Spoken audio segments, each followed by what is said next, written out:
Silent Hill 2 is one of the most beloved horror games of all time for its elements of psychological horror, story, and creating this fucker. Released in 2001 by Konami for the PS2, developed by Team Silent, it is a masterpiece of a game. But today, I will not be talking about the main game itself, but what comes from its director's cut, the sub-scenario, Born from a Wish. In Born from a Wish, you play as Maria, a character closely intertwined with James Sunderland's own story, and who he meets upon going to where he thinks was his and his wife's special place in the town of Silent Hill. But when James arrives at said special place, he is surprised to find Maria, a woman who closely resembles his late wife Mary, with James even saying, "You could be her twin. Your face, your voice, just your hair and clothes are different." My name is Maria. So, without further ado, let's explore the sub-scenario of Silent Hill 2, Born from a Wish.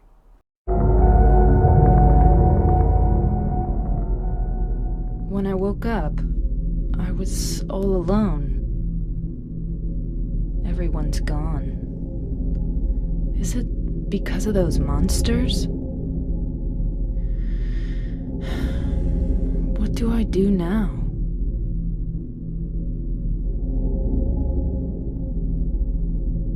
Do I fight and live? Or do those monsters get me?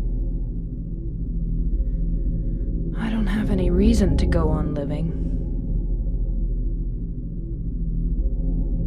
But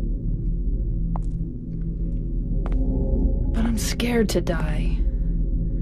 I'm so afraid of pain.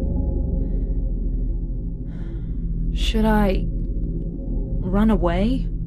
I want to find somebody. I don't like being alone.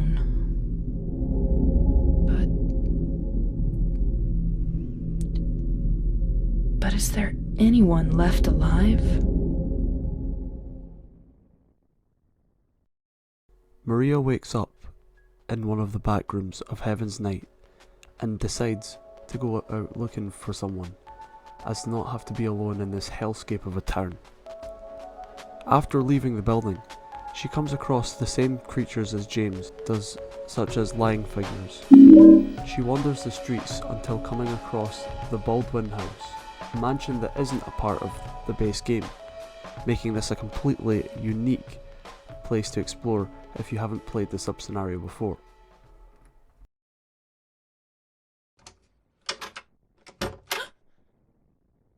Is somebody there?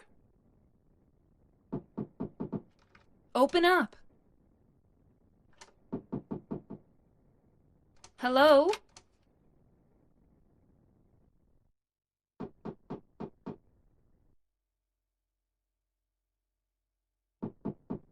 Stop it. You're disturbing me. Thank God. I finally found somebody. Can you open the door? No. But why? Is it really necessary for me to answer all your tedious questions? Yes. Oh, I didn't know that. I want to be alone. Other people just irritate me. I just want to see another human face. Do you know what's happening in this town? There's no one here. Just monsters. Yes, I know. But so what? It has nothing to do with me. No one here means there's no one to disturb me. You want to be alone in this insane asylum? Yes, exactly.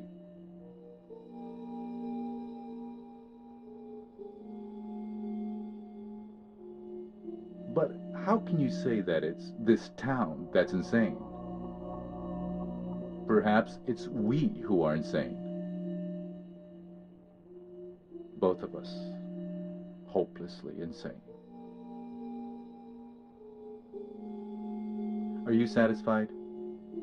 Would you leave me alone? My name is Maria. What's your name?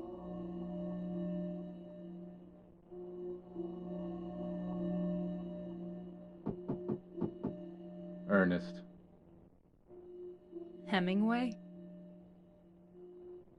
Baldwin. Ernest? I'll be back.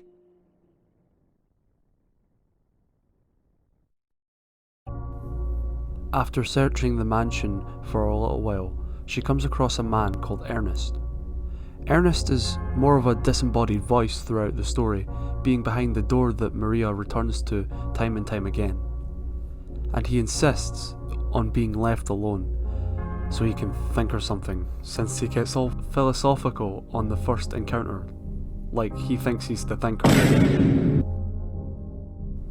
Anyways, Maria goes to the upstairs mansion and finds the whiteboard. Then she goes back down the stairs to find that there's a ladder in the fireplace from the first room with the save point in the mansion. Upon climbing the ladder, she finds herself in a garden of sorts and picks up the red and black boards, which will help her complete the room's puzzle, where all the three boards must cover the blue ripple shape, with the combination being white, red, black. Then, releasing the key, and Maria can now leave the room. Also, the puzzle's on a fucking gravestone, so take that as you will. After leaving the puzzle room, she then goes back upstairs, through a hallway with a lying figure, which she either fights or just runs past, because it's literally that easy in a Silent Hill game to avoid lying figures. Anyways, then she reaches the door with the acacia key that she got from the puzzle. She then finds herself in another hallway with loads of rooms. Like, come on, this is a Silent Hill game we're talking about here. But one room she finds matches in and goes up to an attic or loft and hears echoes of the past of an accident that happened in the house. Oh God! Call an ambulance! She fell out the window! What happened? Don't move her! She then lights a candle and finds that there's a birthday card underneath a chair in the room from Amy Baldwin to her father, who is Ernest. Maria feels this could possibly get Ernest to loosen up, so she returns to him with the card. But before she leaves the attic, and probably the only reason she has the feeling to give it to Ernest is because of this disembodied voice that tells her to give it to him. Give it.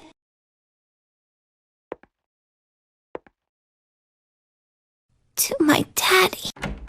On the way to give the card to Ernest, Maria finds the mansion is becoming more and more infested with the town's monsters, and takes an alternate route around the mansion to find Ernest hiding in a different room from the one he was in before.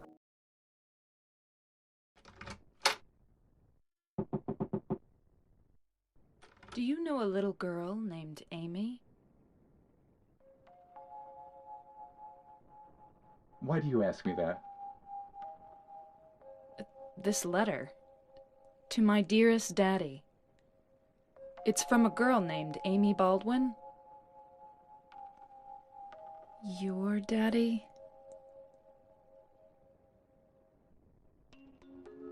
Yes. Where'd you find that? Up in the attic. Oh.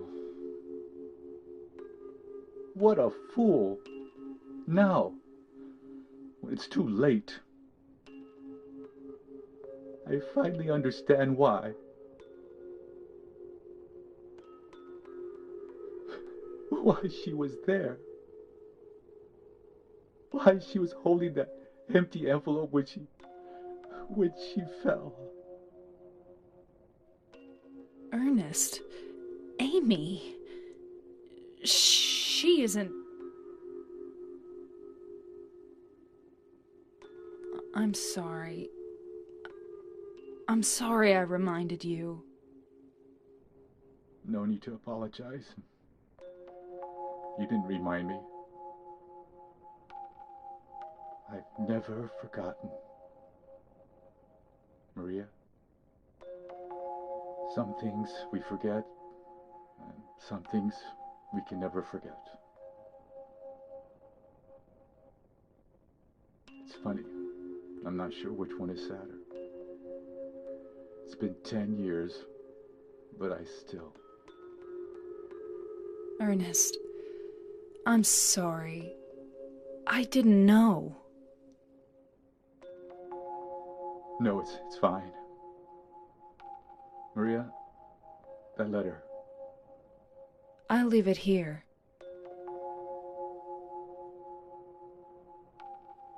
Thanks.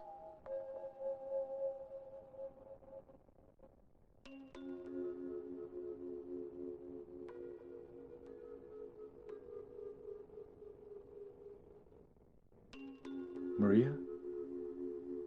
So you must be... That's why you could see me. Huh? So perhaps that means that I can hope for a miracle as well. What do you mean?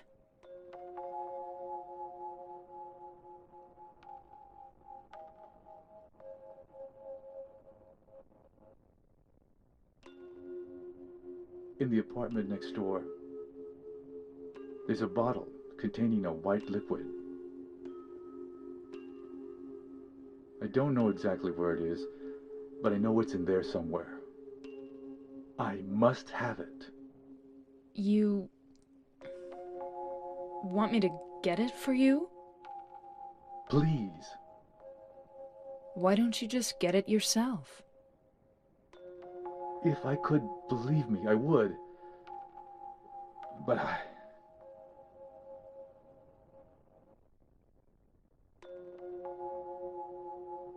White?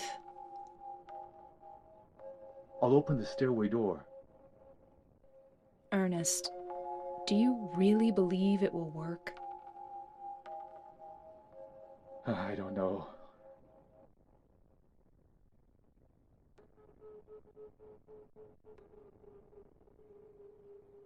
Well, that's okay. I don't mind fighting for an impossible cause. Anyway, it beats just giving up and doing nothing. Maria, thank you. After Ernest gets emotional upon hearing those words, he seems to realise something about Maria and asks her to find a bottle containing a white liquid. Now, for anyone who's completed the Rebirth ending, you'll know that this is the white chrism that James uses to resurrect Mary in that ending. There is also a book on the desk in the room, but that's completely optional whether Maria reads it or not. I'm gonna put it up on screen just in case you want to read it, but I ain't reading all that.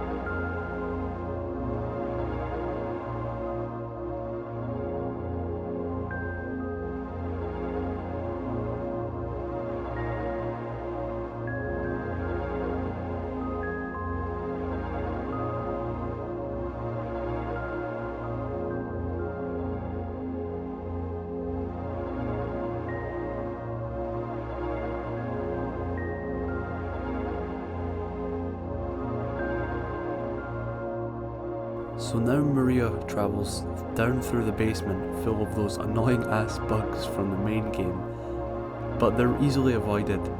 One thing I want to touch on though, after Maria leaves the basement, there's this graffiti saying that it's a haunted mansion. Now this might sound plausible with the disembodied voice heard in the attic, but it's also a sneaky little bit of foreshadowing for later on. Maria ends up in the Blue Creek apartments from the main story and finds the white chrism on one of the puzzles that James would later on have to solve, which I find pretty cool. So like if Maria hadn't found that bottle, James probably could have gotten that for the ending, but...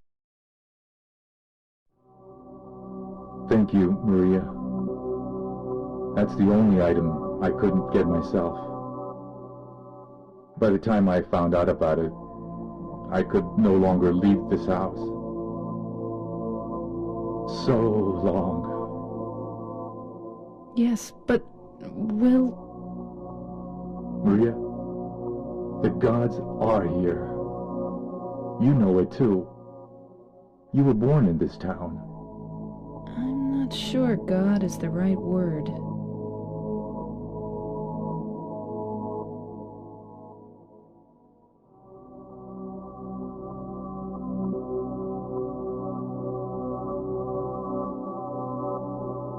Do you believe in fate? Not really. That's fine then. Ernest, can I open this? This is a dead end. There's nothing beyond here. I know. So, what if I had said I believed in fate? That James. He's a bad man. James...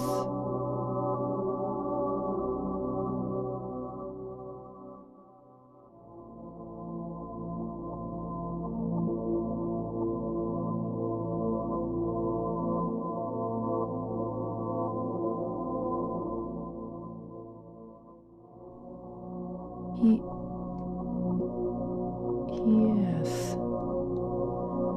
I know. He's looking for the you that isn't you. Because he's kind? Do you know something? Yes. Maria, you're... Anyway, that's just what you think. You don't really know anything. That's fine. Okay.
So, quite a few bombshells were dropped in that cutscene. Like how I was saying about the foreshadowing earlier, Ernest was just a disembodied voice the whole time, and weirdly seemed to know everything about Maria and James.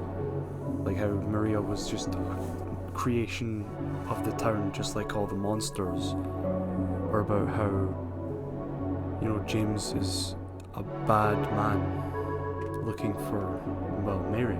To despite her being dead, and he almost says something, probably the most important thing about Maria, but Maria cuts him off, and after that she goes to open the door and he's nowhere to be found, and there's nothing really left of him other than the birthday card and the gloves on the table. So yeah, Ernest was never really anything but another trick of the town.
James.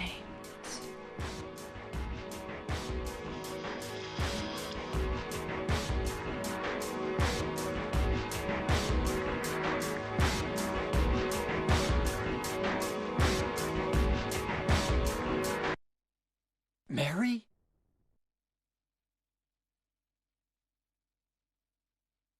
No, you're not. Do I look like your girlfriend? My name is Maria.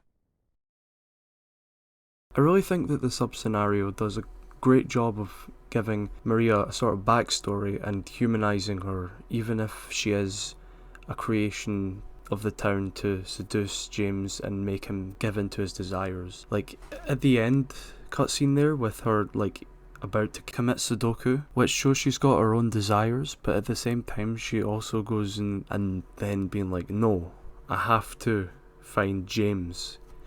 Like, it just shows that even though Ernest said, yeah, don't go near him, he's a bad man, it's like, it kind of also ties into the fate thing he was on about. He asks her, do you believe in fate? And she's like, and, well, no matter what, I guess it is her fate to find James in the game. But yeah, that's all I've really got for final words on the sub-scenario. It was cool to see, like, being able to play as someone other than James, or just being able to play as a companion character, is what I mean. But yeah, that is my final thoughts on the sub-scenario, so on to the end of the video. I hope you all enjoyed the video. Give me a big fat thumbs up. If you want to see more videos like this, I'll be coming out with a lot more soon. I might actually get to doing part 2 to Coins of the Hobo at some point, considering I now have a big group of friends who could be willing to do it. So that's epic. We also have possibility of streams being on the way again. I'm not guaranteeing that, by the way, because the last time I did streaming, I was like bored as fuck. Like, I'm not even gonna lie, it was bad. But yeah, I'll probably do a video on how I did the fastest purchase I've ever made with Silent Hill 2's remake, like on pre-order. I pre-ordered it, so as soon as I seen it as well on the PS Store, I had pre-ordered it, so can't wait to show you that. There's also the matter of making a video on why the hell I disappeared for a year. I will get to talking about that at some point. I've got some other videos coming out, so as long as I'm actually doing it and they're in the works, we'll be fine. But yeah, I hope you enjoyed the video, and I'll see you all in the next one. Bye.